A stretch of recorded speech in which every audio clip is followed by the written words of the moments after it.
Welcome back to In the Broom Closet. Today, I have the honor of welcoming this handsome man. This is Anthony.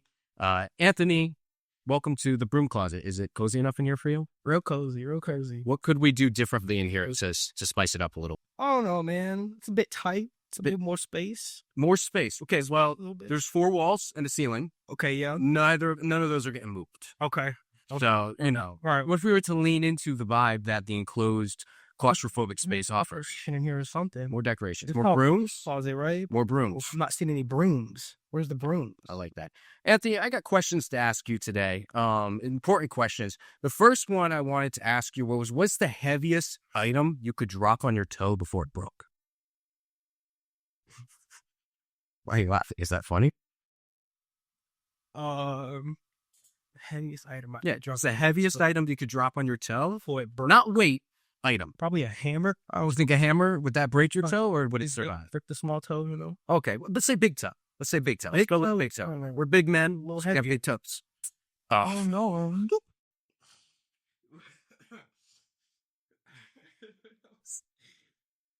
Give me a second. I'll come back. It's all right. We can cut that out. If you dropped a hammer on your toe, it would survive. The big toe would survive. The little toe, maybe not. Yeah. Okay, so big toe. Let's up it a little bit. I don't know. Maybe a weight. No. We're not talking about weights. We're talking about items. Like a coffee mug. It would survive a coffee mug, you think, huh? For sure. Okay. I don't know, man. You think like a microwave? Would that survive?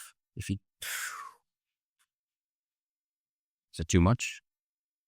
Nah, you probably break it off a microwave, bro. Yeah. It's probably shattered, brother. We'll check later. I'm just checking. Anthony, how long have you been here for, and why on earth did you end up here, of all places, at this Bible? Oh, man. I went to the high school for a few years. I started the high school in 7th grade. It's a good year to start high school in. No, I started going here in 7th grade. Okay. I went to high school. Okay. I started going to the school in 7th grade. Gotcha. Okay. Right. That makes sense. Right. Yeah, ended up graduated from there. Didn't really know what I wanted to do after high school. Had a couple decisions to make after high school. I was gonna go to this place called Job Corps. It's a trade school program. Instead, I decided to come to Bible college. All right. Well, we'll put Bible college on your heart with, versus studying a trade. The Lord. Lord. I shadowed the Bible college. It was like an open shadow thing. Toured the dorms and campus. And I just felt the Lord's pulling to go there. How did the Lord speak to you? Was it through the wonderful food? Was it through the cozy cabins, the nice grounds? What did the Lord speak? It was like, I don't know, it was like a voice in my heart, It'd be like, just a strong pull. And then I heard testimonies from other Bible college students that went there. And it felt like a place I needed to be. Right. All right. How long have you been here for? What semester are you in? 4th semester. Fourth semester, 2nd year. Mm-hmm. All right. How would you say your experience has differed now that you're in your 4th semester versus your first? What's changed in that time going through a semester here at the Bible college? I would say probably discipline in my assignments. Well, For sure. Definitely. For sure the discipline in doing my assignments. what's the least disciplined class that you've been in your time here? Chuck tracks, easy. Chuck tracks. Easy. The checks out. Yeah. Gotcha. Yeah, it's pretty common. How you doing now in your 4th semester? Pretty good, bro. I'm not taking chucks this semester. Dang, that's a good way. Okay. More disciplined already. I love that. Mm-hmm. What's your most disciplined class you'd say you have this semester? You're just on it. Principles of ministry. It's a good one. I do like that class. Great class. Good one. Great class. If you could give your first semester self any piece of advice, what would you tell yourself? Do your chucks. Do your chucks. Do your chucks. Okay. It's good advice. I'll take that to heart. What's the most ridiculous reason that you've ever gotten into a fight? In my life? Yeah. Wow. That's a crazy question, bro. Oh. I don't know, man. I was a bad kid, bro. Yeah? So I would try to fight people just to fight people. That was a ridiculous reason. Do something for the sake of just doing something. It's the definition of insanity. We would just fight, you know what I'm saying? Like, as a kid, bro, we were just bad, bro. And then just fight. Did you win? Some of them. Some of them. Okay. Fair. The important ones? Maybe.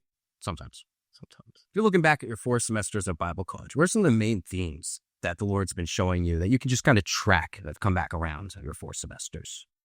A couple things. First being just surrender. Like, for sure. Just surrendering your old ways, surrendering, like, everything to the Lord, and He'll work with you with that. And also just, like, faithfulness in the small things, the day-to-day things that'll get you, like, point A to point B, you know what I mean? What kind of, like, when you say little mundane things, what kind of things are that? Life. Just time spent with the Lord, you know, time in the Word, prayer most of all,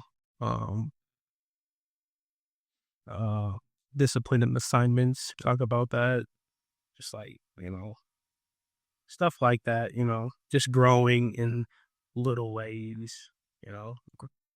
What's one of the most powerful books you've read in your recent personal time with the Lord? That's a good question. Probably the Principles of Ministry book. Well, Okay. I mean, it's a good book to just go over. I highlight so many things in that book, just page after page. If you could say one recent theme that's been prevalent this semester for you, something that God's been laying on your heart, what's it been for this semester? Be faithful now before you worry about the future. How's that been manifesting as just a daily? What's that looked like as a practice?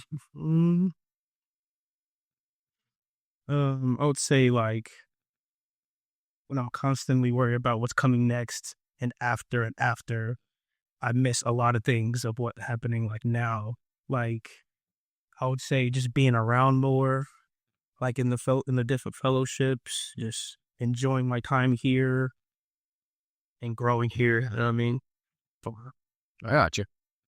Nice. What's been, would you say, the biggest unexpected challenge as being a Bible college student in your 4 semesters here? Getting along with people. All right. Elaborate on that, please. I don't know, man. Different personalities, different. Crazy. You know what I'm saying? Clashing with different people. Yeah. Okay. What kind of people? Are they honest? People like you. Like me? Yeah. Italians? Dang, bro. Dang. You hear Italian? Evidently. What? So I've been told. What? Okay. That's understandable. Does this at all have to do with how I took your metropolis in Catan? Maybe a little bit, man. Okay. Maybe I was joking. You know, I outpaced you, man. You shouldn't have sold me those coins. I know. Or no. Okay. It was rough. It was a fair game, though. Mm-hmm. It was a fair game. It's just not your fault that I brutalized you. Okay. What's the most, in your 4 semesters here, you've been around the block. You served in different ministries. You've helped out on different service days. What's been the most fruitful place you've served for yourself and your own growth in the last 4 semesters? Probably the service days. Either whether that's doing yard work for someone in the church or going out and evangelizing. I wish we would do that more, actually, but that's been like a consistent, like, growth type thing we do, for sure. What's been the most difficult service days you've had? In some ways, evangelism could be kind of difficult, you know, especially in the place you go to. It could be hard to talk to some people in some places, you know.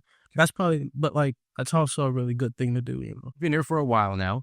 What would you say is one fashion choice that you secretly would wish would become popular again? Oh. Like, if you could wear it, if you could pull it off, and no one would like, not that they wouldn't bat an eye, would be acceptable. What do you hope makes a comeback?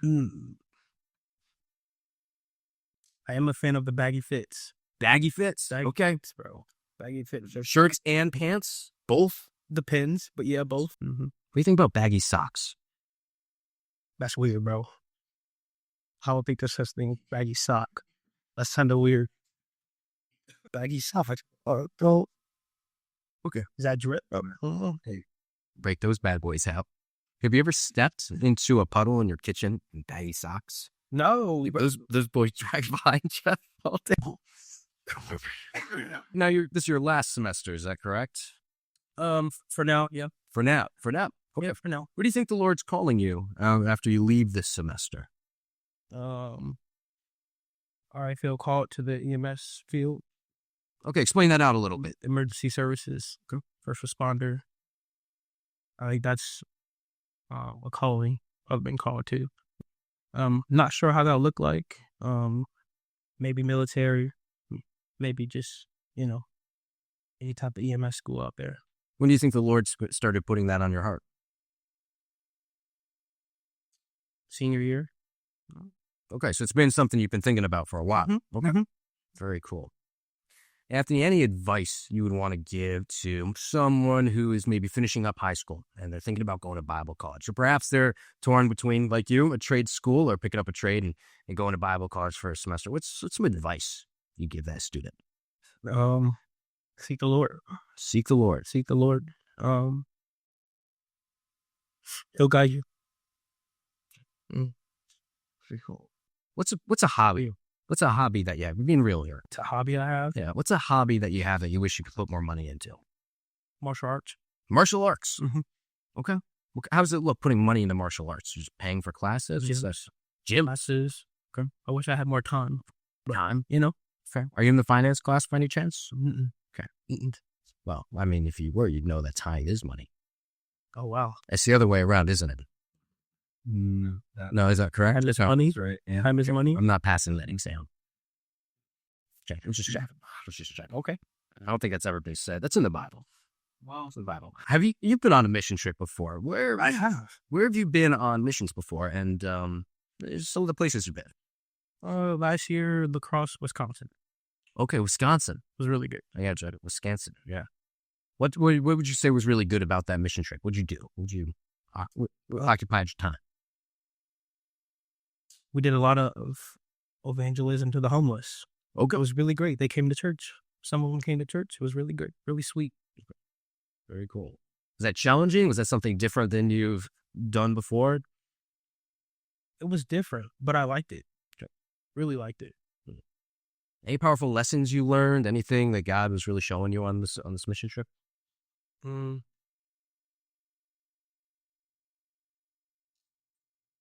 It's kind of weird, but like being in there, like being around like homeless people and like addicts, you really kind of just like, it really humbles you. I felt really humbled on that trip. Nice. Was that humility stuck? Yeah. Okay. Very cool. Anthony, could you share that one story about that guy you brought to the church? Yeah, his name was Isaac. He was a homeless guy in the park. So we made sandwiches and brought like granola bars to the park. So I wasn't even the first one to talk to Isaac. A couple other people were. But like I came to their table because they were talking to a group of people. Like they were talking to like 4. But they kind of wasn't listening. The only one that was just listening at that table was Isaac. It was really getting to him. I could tell that he was really thinking about the stuff we were telling him. We sat there for like 30 minutes talking to these guys, and normally like my heart broke for this guy because like he was just down on life. Like he's made a lot of mistakes, like a lot of relationship mistakes and a lot of just life mistakes, and I kind of like I kind of felt his pain. That's one of my spiritual gifts, is empathy. So I really felt what he was going through.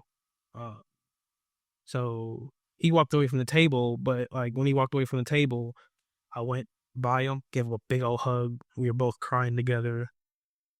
Then I invited him to the church, and he came. And it was really sweet. Got to get to know him more, get to know his family more, where he come from. It was really sweet. Really sweet. Nice. Yeah, thanks for sharing that. It's a nice story. Good story. Yeah. It was a highlight of the mission trip, that story. Like meeting Isaac and connecting with him. Well, this has been in the in the broom closet. Yeah. In the broom closet with Anthony. And it's been a good time. This guy's pretty great. Not very good at Catan, but he's getting there. And just want to say thank you, Anthony, for joining us. Any last words to our loyal audience of, I think, hundreds, last I counted individually. You got a lot of people who have been tuning in for this. So you got anything to say to our audience? Wisdom? Keep watching. Dang, bro. Keep watching. Good. That's good wisdom. Until the next time, keep donating your brooms. Stop donating brooms. Well, I'm hoping that we'll donate brooms now because, like you said, there's not any brooms in here and it's a broom closet. So it's kind of like, what are we doing?